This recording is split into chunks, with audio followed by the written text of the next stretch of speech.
교회 학교를 지나오면서 교사들이 또 나를 가르쳐 주셨던 목사님들이, 전도사님들이 얼마나 좋은 분들이 양산중앙교회를 많이 거쳐가셨는지 모릅니다. 모든 사람으로부터 행복을 얻고 기쁨을 얻고, 야, 너무 교회가 좋아, 이런 마음으로 클 수 있었던 거, 교사들이 있었기 때문이거든요. 오늘 헌신 예배 드리는, 아마 여름 사역이 끝났다고 하셨죠? 예, 끝났는데도 이렇게 헌신 예배를, 이건 도대체 훌륭하십니다. 예. 제가 양산중앙교회 오늘 오면서 아는 분들이 많이 있을까? 아마 대부분 모르는 분들일 텐데 그 생각이 들었는데, 알고 모르고 아무 상관없고요. 제가 보니까 너무 하나가 됐어요. 똘똘 뭉친 것 같아요. 아니, 어떻게 성경을 읽는데 한 사람도 삐져나오는 사람이 없어요? 와, 정말 멋집니다. 그게 그냥 되는 게 아니거든요. 하나가 됐다라는 증거가 그런 걸 통해서 확인해 볼 수가 있었습니다. 오늘 우리가 너무 잘 알고 있는 본문의 주인공 베드로를 제가 선택을 했습니다. 왜 베드로를 선택했냐 하면, 베드로는 예수님하고 3년을 같이 사역하면서 분명히 제가 어릴 때 느꼈던 그 행복함을 베드로도 똑같이 갖고 있었을 거라고 생각합니다. 얼마나 행복했을까요? 예수님 따라다니면서. 근데 그렇게 사랑받았고, 그렇게 신뢰를 받았고, 그렇게 멋진 가르침을 받았는데 베드로는요, 어떻게 했습니까? 비틀거렸고, 좌절했고, 배신했고, 자기의 길을 걸어버렸습니다. 그러나 베드로를 그렇게 신뢰했던 선생님 예수님은요, 베드로를 포기하지 않으시고 그를 찾아오시고 다시 베드로를 일으켜 세워주십니다. 그래서 제가 오늘 설교 제목을 선생님의 부탁, 그렇게 한번 정해봤습니다. 더 멋진 제목들이 많이 있을 텐데 굳이 선생님의 부탁이라고 한 이유는, 선생님과 제자는 그냥 나는 지식을 전달해주고 너는 그거 잘 배우기만 하면 돼, 그게 아니라 인생을 가르쳐주고 어떻게 살아야 되는지 길을 보여주고, 이렇게 하면 되는 거구나, 그걸 보여주는 바로 그분이 선생님 예수님이기 때문에 오늘 옛 선생님의 부탁, 그렇게 한번 제목을 정해봤습니다. 교회학교 교사로서 헌신한다고 하는 거, 예수님께서 제자들을 세워서요, 교회를 통해서 하나님 나라를 펼쳐가신 거, 지금부터 2000년 전에 있었던 일과 똑같은 일을 여러분들이 하고 계신 겁니다. 오늘 너무 잘 알고 있는 얘기죠. 예수님과 베드로의 이 짧은 대화를 통해서 교사인 내게 맡겨진 하나님의 양떼, 내가 어떻게 인도하면 좋을까? 예수님 모습은 본받고 베드로의 모습은 반면교사를 삼아서 깊이 생각하고 흔들림 없는 결단으로 여러분 사명 감당하시기를 축복합니다. 우리가 읽지는 않았지만 14절에 보면요, 요한이 예수님께서 제자들에게 3번 나타나셨다고 미리 얘기를 해줍니다. 제자들은 예수님이요, 분명히 돌아가셨고 살아났다는 얘기를, 부활하셨다는 얘기를 여러 경로를 통해서 듣습니다. 근데 왜 제자들은 꼼짝도 안 했을까요? 그렇게 사랑했고 그렇게 쫓아다녔고 우리 선생님만 있으면 다 될 것 같았던 그 제자들, 왜 예수님이 살아났다고 하는데도 꼼짝하지 못하고 자기 자리에 다 넘어져 있었을까요? 예수님이 3번 나타났다, 그게 중요한 걸까요? 사실 그건 별로 중요하지 않다고 봅니다. 왜 예수님께서 계속 나타나셨을까? 근데 왜 제자들은 꼼짝하지 못했을까? 한번 그 얘기를 오늘 베드로와의 만남을 통해서 한번 확인해 보려고 합니다. 오늘 베드로는요, 예수님을 모든 사람과 함께, 오늘 제가 여러분들에게 설교하는 것처럼 이렇게 만난 것이 아닙니다.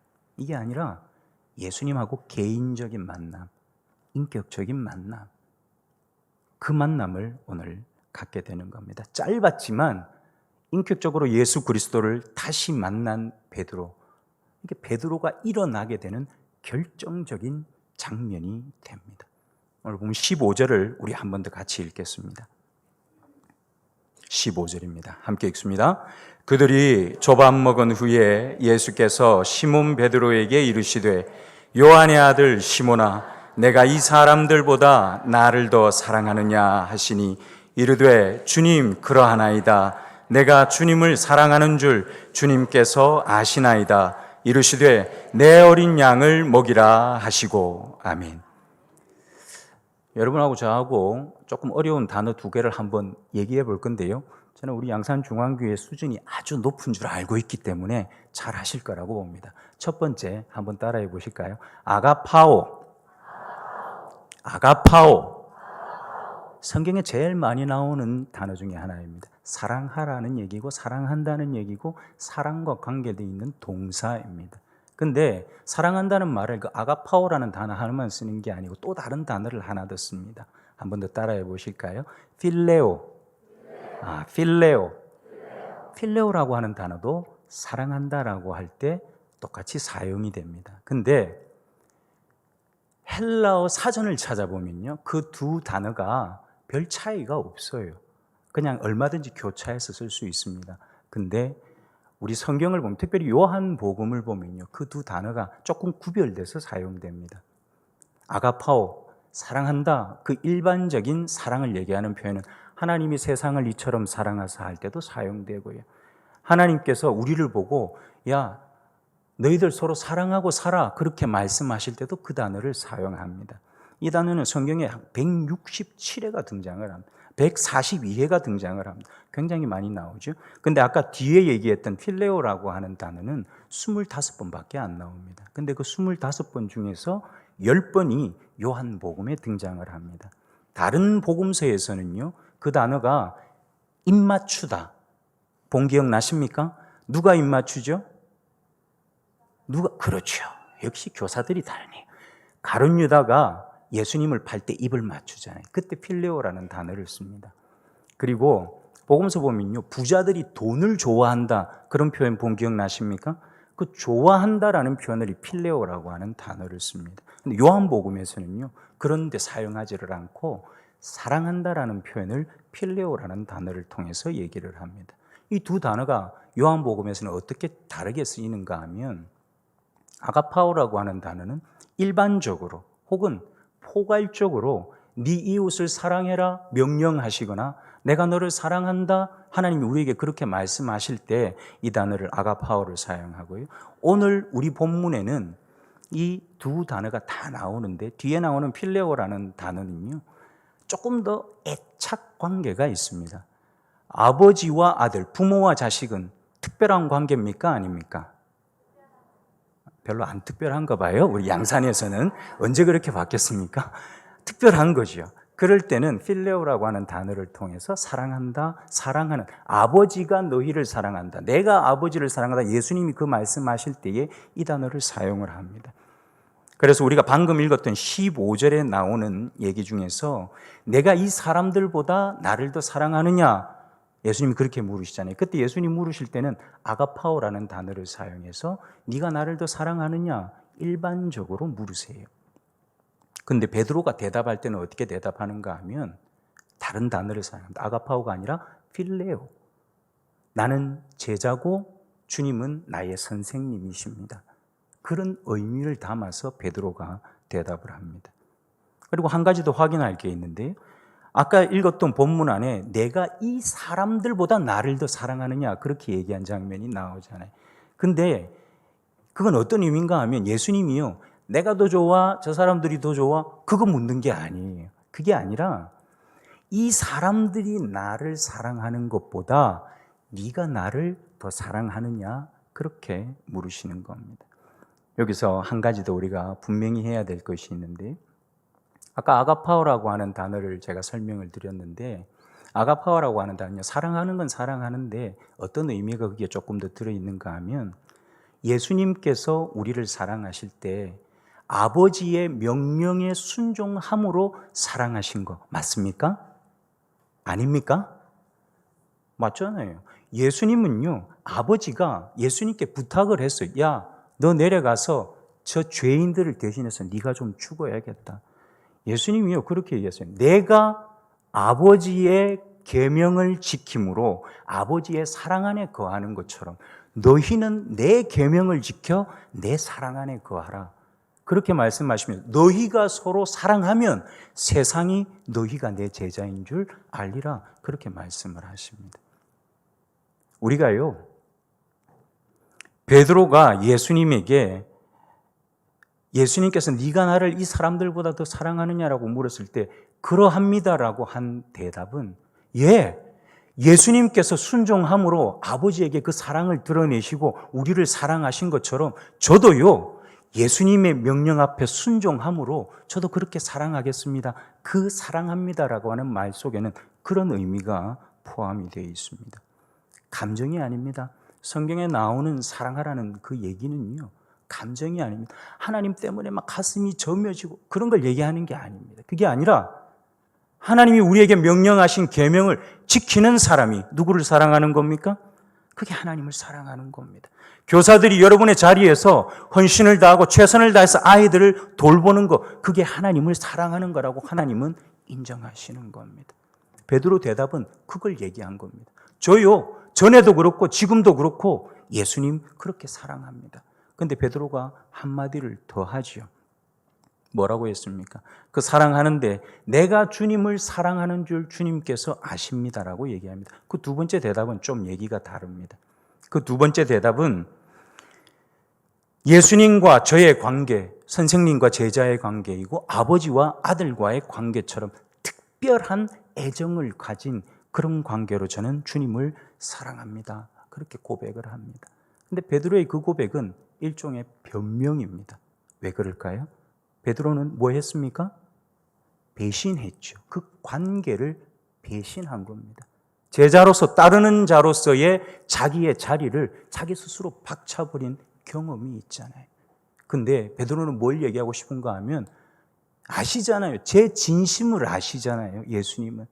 자기 진심을 얘기하고 싶은 겁니다. 근데 진심은 얘기하고 싶은데 실제는 어떻습니까? 배신했죠, 이미. 베드로의 그 변명 속에는 자신의 목숨을 구하기 위해서 배신하고 저주하고 돌아섰던 그 새벽의 부끄러움, 수치스러움, 면목 없음, 너무나도 후회되는 가슴을 찢고 옷을 찢고 내 머리털을 다 뽑아버리고 싶은 그 후회가 베드로의 그 말 속에 변명 속에 들어있습니다. 그런데 베드로의 그 변명은 분명히 베드로의 확신이 또 있어요. 왜? 내 진심이 뭔지 예수님은 아시잖아요. 내가 그때 비록 실수했고 내가 잘못했긴 했지만 제 마음이 어떤 건지 예수님 알고 계시잖아요. 비록 그때 저주의 말, 배신의 행동을 했지만 내 진심은 그게 아니었습니다. 그 변명을 베드로가 하는 겁니다. 여러분들은 어떠십니까? 베드로의 그 변명이 나하고는 아무 상관없는 변명처럼 들리십니까? 저는 그 변명이 저의 변명이고 그 변명이 하나님 앞에 살아가는 모든 인류의 변명이 아닌가 그런 생각이 들었습니다. 그런 베드로를 향해서 예수님이 부탁하시는 겁니다. 뭐라고 부탁하시느냐? 내 어린 양을 먹이라. 우리말 성경에는 어린 양 단수로 되어 있어서 오해 소지가 조금 있습니다만 원문은 복수로 되어 있습니다. 내 어린 양들을 먹이라는 겁니다. 연약한 성도, 어린 성도, 이제 막 시작하는 성도, 그런 성도들을 먹이라는 겁니다. 이게 먹이라는 단어는요, 먹을 걸 주는 것만을 얘기하는 게 아닙니다. 성경에 나오는 이 먹이라는 단어는 먹을 것을 줄 뿐만 아니라 먹을 것이 있는 대로 그들을 인도해 가고 지키는 것까지, 돌보는 것까지를 포함합니다. 여러분, 목자가 풀 만들어서 주는 목자 보셨습니까? 양산은 이제 시골이 이제는 아니라서 그런 거 아무도 모르세요. 목자는요, 자기가 풀을 만들어내지 않습니다. 목자는요, 풀이 있는 곳으로, 물이 있는 곳으로 양떼를 인도하는 사람이 목자입니다.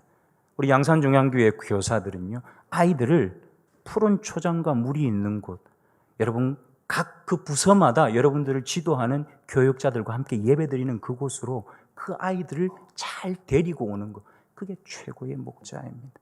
그 예배를 통해서 아이들이 살고 그 아이들이 살면요, 교사는 저절로 사는 겁니다. 여러분, 예배가 행복하고 그 예배 하나님의 역사가 나타나는 양산중앙교회 교회학교가 되시기를 축복합니다. 때로는 목사님들이 다 주시지만 우리 선생님들이 직접 줘야 될 때도 있습니다. 언제입니까? 예배하는 자리가 아니라 그 아이들을 밖에서 돌보는 자리도 있을 수 있잖아요. 왜 교회 안 왔니? 왜 못 왔니? 무슨 일이 있었니? 아니면 걔가 무슨 상황이 있으면 또 그걸 돌봐주는 자리들. 그때는 뭐가 있어야 됩니까? 교사가요, 나한테도 먹일 게 있어야 돼요.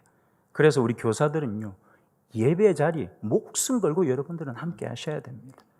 그래야 목사님이 주시는 그 꼴을 여러분이 먹고 내가 비축했다가 필요한 아이들에게 주실 수가 있으니까요. 얼마나 지났는지 잘 모르겠습니다만 예수님이 다시 베드로에게 묻습니다. 16절을 다시 한 번 더 보겠습니다. 16절입니다. 또 두 번째 이르시되 요한의 아들 시몬아 내가 나를 사랑하느냐 하시니 이르되 주님 그러하나이다. 내가 주님을 사랑하는 줄 주님께서 아시나이다. 이르시되 내 양을 치라 하시고 아멘.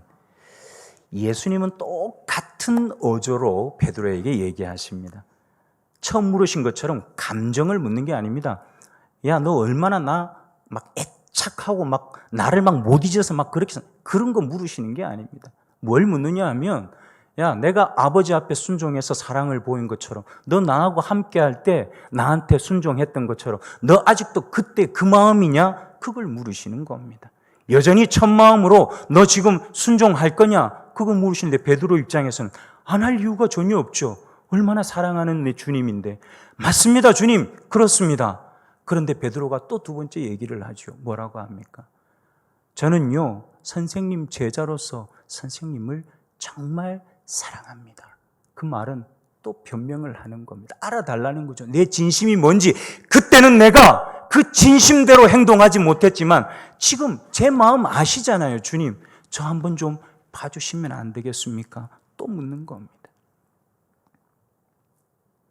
베드로는 자신의 진심에 관한 그 변명을 예수님 처분에 맡깁니다. 예수님이 이번에는요, 대답을 하는데 조금 다릅니다. 뭐라고 하셨습니까? 내 양을 치라. 어린 양이나 양이나 그 양이 그 양이지. 근데 왜 성경은 다른 단어를 썼을까요? 의미가 다르기 때문에 다른 단어를 쓰는 겁니다. 내 양을 치라 할 때 양은요, 이미 다 큰 양들을 의미합니다. 여기에 쓰인 양이라고 하는 단어는요, 헬라 사전을 그냥 찾아보면 네 발 달린 가축을 다 이 단어를 사용합니다. 근데 이 단어를 성경에 가지고 와서는 번역을 할 때 뭐라고 하냐? 다 양으로 번역을 합니다. 양입니다. 어떤 양인지 모르겠지만 이미 성장해서 자기 걸음을 자기 스스로 걸을 수 있는 양들, 그 양들을 아까는 먹이라고 했지만 이번엔 뭐라고 했다고요? 치라. 몽둥이 갖고 와서 치라. 야, 웃지도 않으시네 아무도. 제가 이런 얘기 정말 많이 들었거든요. 목사님 설교하실 때 치라 했다고 막 때린다고. 성도들을 치라 했다고 막 때린다. 그 치라 말은 그 얘기가 아니죠. 먹이라는 말보다 조금 더 앞으로 나가는 얘기입니다. 무슨 말이냐? 먹이라 할 때는 인도해서 풀 있는 대로 데려가 와서 아무도 못 잡아먹도록 지키고 거기까지를 먹이라고 하는 단어를 쓴다면 치라 했을 때는요, 먹이는 것만 끝이 아닙니다. 데리고 와서 먹이고 그런 거 다 하고요. 거기다 추가로 두 가지가 더 들어갑니다. 뭐가 들어가냐? 첫 번째 가르침이 들어가고 두 번째 다스림이 들어갑니다. 우리 이걸 뭐라고 부를까요? 한문으로 두 글자로. 뭐 우리 지금 교육부서니까 교육, 그것도 해당될 수 있지. 훈육이라고 합니다. 훈육. 가르치고 뭘 해야 될지를 알게 만드는 것. 그냥 막 먹이기만 하면 되는 게 아니라요. 두 번째는 훈육이 포함된 먹이라는 얘기를 하십니다. 아까도 말씀드렸지만 앞선 부탁이 돌봄과 인도의 방점이 있다고 한다면 이번에는 돌봄과 인도에 더해서 다스림과 가르침이 그 맡겨진 양떼에게 줄 좋은 훈육을 주기 위해서 준비되라는 얘기를 하십니다. 우리 양산중앙교회 교사들은 여러분들의 양떼를 위해서 좋은 걸 줄 준비가 된, 좋은 훈육을 줄 준비가 된 교사들이 되시기를 축복합니다. 좋은 훈육이라고 하니까 옛날에는요, 이게 바른 말을 잘 하는 게 좋은 훈육인 줄 알았습니다. 근데 제가 이제 파주에 가서 교회에 있으면서 목사님이 그런 얘기를 하셨어요. 조금 듣기가 거시기 할 수도 있는데 한번 들어주세요. 무슨 말이냐 하면 바른 소리, 개소리. 무슨 말인지 들어보셨어요? 이런 말? 바른 소리, 개소리. 무슨 말이냐 하면 바른 말이요, 하나님이 우리를 향해 주시는 그 바른 말이 아니라 사실은 거의가 다 내 기준입니다. 내 기준에 옳은 말이 내 입장에서는 바른 말이죠. 근데 그 바른 말 많이 했다고 해서 내 앞에 있는 사람들이 변화됩니까? 변화되지 않습니다. 가정에서 부모님들이요, 바른 말로 얼마나 잔소리를 많이 하세요. 잔소리 많이 들어서 우리 애가 달라졌어요. 손 들어 보십시오. 그런 사람 아무도 없습니다. 그건 교회도 마찬가지입니다. 바른 말 많이 하는 게 좋은 훈육이 아니라는 얘기입니다. 문제는 그 바른 말을 얼마나 적절하게, 얼마나 잘 전달할 수 있는가, 사실 그게 굉장히 중요합니다. 그걸 진심과 기술 두 가지가 항상 동반된다고 봅니다. 진심만 있고 기술이 없는 사람들은 어떻게 하는지 아세요? 자꾸 상처를 줘요. 사람에게 자꾸 상처를 줍니다. 왜? 내는 진심이 있으니까 무조건 내 진심을 알아줄 거라 생각하고 막 합니다. 근데 상처를 받아요. 반대로 진심이 없어요. 근데 기술은 너무 좋아요. 그런 사람들은 어떠냐 하면 자기를 망칩니다. 자기를 망칩니다. 여러분, 진심과 기술이 준비된 좋은 교사들로 세워지시기를 축복합니다. 그 진심과 기술은 어디서 다 가져오느냐? 하나님 말씀에서부터 다 옵니다. 하나님께서 나를 어떻게 다루셨는지를 듣고 깨달아 여러분이 받은 사랑과 은혜, 그 엄중한 가르침으로 여러분에게 맡겨진 양떼들을 잘 치시기를 축복합니다. 여기까지만 했으면 베드로가 고민이 없었을 겁니다. 무슨 고민이 있습니까? 주 예수님이 자기에게 이미 부탁할 거 다 했고 자기 변명 자기도 다 했는데, 근데 마지막 한마디를 더 하시네요. 17절을 한 번 더 보겠습니다. 함께 읽습니다. 세 번째 이르시되 요한의 아들 시몬아 내가 나를 사랑하느냐 하시니 주께서 세 번째 내가 나를 사랑하느냐 하심으로 베드로가 근심하여 이르되 주님 모든 것을 아시오매 내가 주님을 사랑하는 줄을 주님께서 아시나이다. 예수께서 이르시되 내 양을 먹이라. 아멘. 베드로의 진짜 고민은 여러분 무엇일 것 같습니까? 예수님이 나한테 이런 걸 세 번이나 물으시네? 그게 베드로의 고민이었을까요? 저는 아니라고 봅니다. 세 번에 담긴, 특별히 세 번째 질문에 담긴 예수님의 질문입니다. 네가 나를 사랑하느냐? 우리말 성경에는 처음에 예수님이 네가 나를 사랑하느냐 하는 거하고 똑같은 것처럼 보입니다. 그런데 이 세 번째 질문은요, 예수님이 다른 단어를 사용하십니다. 베드로가 계속 변명했던 그 단어. 나는 예수님 제자로 예수님 정말 사랑해요. 가슴이 저리도록 우리 주님 사랑합니다. 그렇게 고백했던 그 말로 다시 베드로에게 물어보시는 겁니다. 네가 나를 사랑하냐?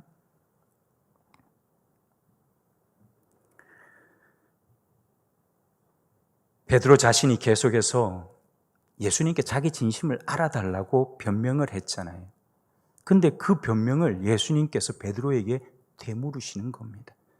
예수님께서 이 말씀을 하실 때 베드로가 고민한 이유는 뭘까?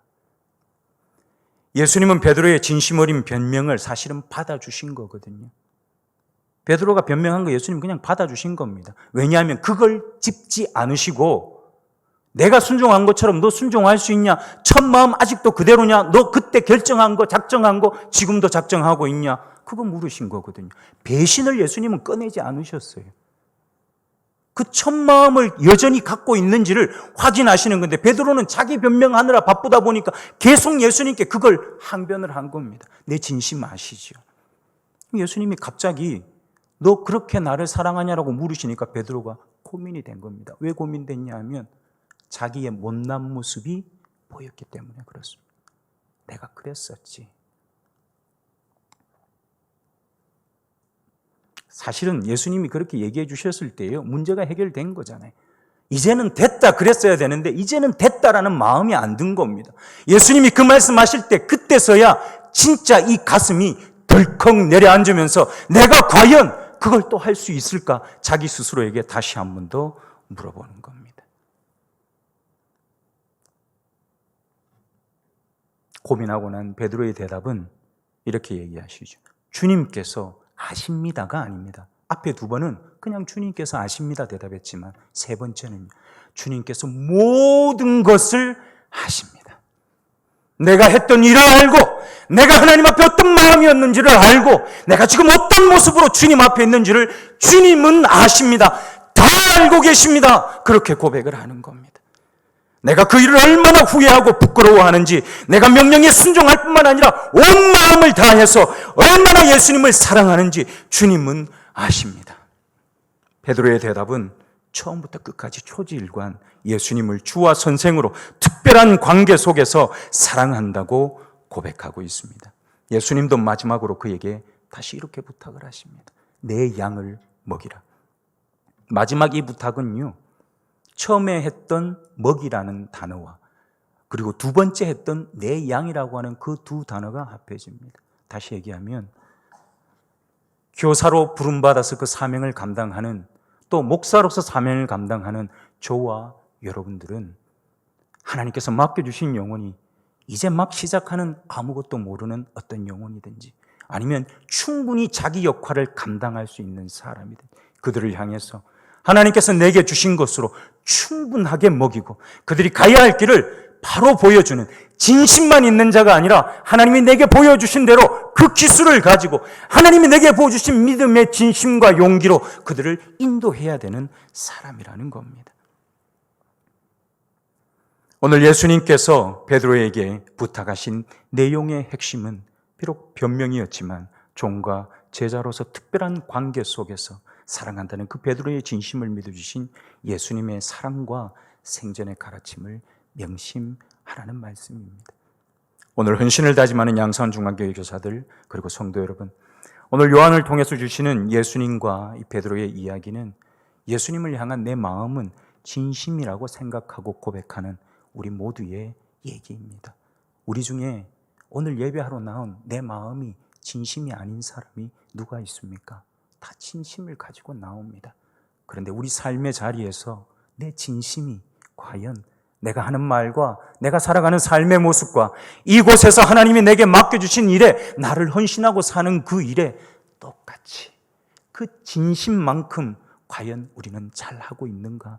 저는 저 자신을 돌아보고, 하나님, 제 진심 아시죠? 베드로가 얘기하는 것처럼 저도 예수님께 그렇게 얘기할 수밖에 없는 연약한 존재이구나, 저를 보게 됩니다. 예수님은요, 우리의 치부를 끄집어내서 야, 너는 원래 이거밖에 안 되는 거잖아 라고 말씀하지 않으십니다. 그건 뒤로 젖혀놓고 야, 그런 건 얘기하지 말자. 그게 아니라 너 나 따라온다고 했을 때 그때 그 고백 아직도 유효하냐? 그걸 물으시면서 너는 나를 사랑하느냐라고 물으시는 겁니다. 오늘 이 베드로를 향해서 부탁하시는 이 선생님의 부탁, 저와 여러분이 기억하고 살아서 나는 예수 그리스도 앞에서 예수님께서 나를 향해 주시는 그 부탁을 받는 자로, 그리고 부탁만 받는 것이 아니라 예수님이 나를 한 인간으로, 아주 인격적인 존재로 나를 사랑하시고 내 손 잡아주시는 그분이었던 걸 내가 경험한 만큼 여러분이 목회하는 아이들, 여러분이 돌보는 사람들, 그게 누구이든지 그 사람을 향해서 똑같이 손 내밀어주고 여러분들이 그들을 인도하는 좋은 목자로 우리 양산중앙교회가 더 부흥하고 하나 되고 행복한 소식이 대한민국 구석구석으로 퍼져나가는 복된 교회, 헌신을 다짐하는 우리 교사들 되시기를 축복합니다. 기도하겠습니다. 예수님이 베드로에게 물으셨던 것처럼 오늘 저에게도 물으십니다. 네가 나를 사랑하느냐?